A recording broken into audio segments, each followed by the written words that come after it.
Hero orang murid zaman Syekh Abdul Qadir Jailani hero anak miat. Pokok kejadian ji Ibnu Asarun yan hero anak miat.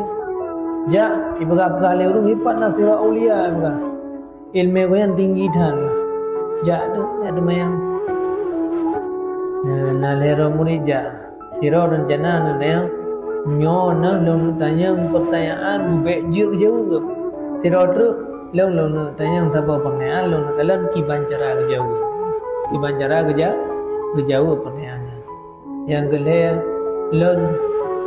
long nggak coba berkah baunya.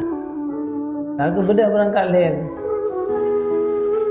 Terus kenan pre tunggu biasa di pre je.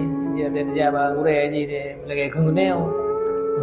Memerumpak aju naho kena jalau nya ke beja aju.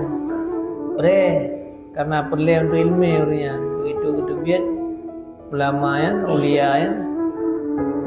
Kalau nanti murid hero yan segolang yang berada Rona tahu alun rencana untuk demayang sabab pertanyaan yang bejut lung jauh punya ada tu pertanyaan tanya kenyo nyo jawaban nyo kira rencana nanda yang baklon sesuatu yang dipancara lung jauh nyaman le kaji ulama yang dirodo rencana nak berkah baklon Hero ke yang anak murid punya nubahan, roh ke tinggal mati Yahudi.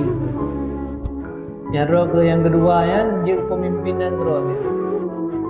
Yang roh ke hanya yang kedua yang akan jadi ke sira urang yang cukup tinggi derajat.